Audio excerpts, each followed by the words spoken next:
शेख हसीना का भारत में रहना खालिदा जिया की पार्टी को रास नहीं आ रहा। बांग्लादेश नेशनलिस्ट पार्टी यानी कि बीएनपी की तरफ से जारी बयान में कहा गया कि बांग्लादेश के लोग इसे अच्छे नजरिए से नहीं देखेंगे। इसके साथ ही बयान में यह भी कहा गया कि भारत में रहने का पूर्व प्रधानमंत्री का फैसला पूरी तरह से उनका और भारतीय अधिकारियों का है। गौरतलब है कि देश में राजनीतिक उथल पुथल के बाद सोमवार को हसीना ने इस्तीफा दे दिया और भारत चली गई। बीएनपी के वरिष्ठ नेता और पार्टी प्रवक्ता अमीर खसरू महमूद चौधरी ने कहा कि अभी हसीना बांग्लादेश में हत्याओं और लोगों को जबरन गायब करने से लेकर बड़े पैमाने पर भ्रष्टाचार जैसे कई अपराधों में मोस्ट वांटेड है।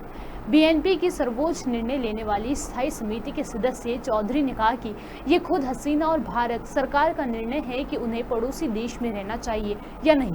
उन्होंने कहा कि बीएनपी की इस मुद्दे पर कोई अधिकार नहीं है, फिर भी बांग्लादेश के लोग सोचते हैं कि भारतीय अधिकारियों को उनकी भावनाओं को ध्यान में रखना चाहिए। वहीं मैं आपको बता दें कि गुरुवार को 84 साल के नोबेल विजेता मोहम्मद यूनुस ने अंतरिम सरकार की मुख्य तौर पर शपथ ली। माना जा रहा है कि लॉ एंड ऑर्डर के हालात नियंत्रण में आने के बाद अंतरिम सरकार देश में चुनाव के लिए ऐलान कर सकता है।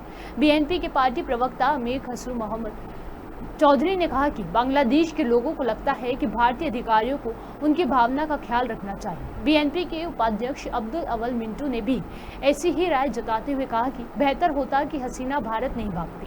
उन्होंने कहा कि बेहतर होता कि वे भारत नहीं भागती क्योंकि हम भारत के साथ अच्छे संबंध चाहते हैं। बांग्लादेश और इसके लोग भारत को दोस्त की तरह मानते और देखते हैं। हालांकि उन्होंने कहा कि अंतर्राष्ट्रीय कानून के मुताबिक भारत का अधिकार है कि वे जिसे चाहे उसे शरण दे सकता है।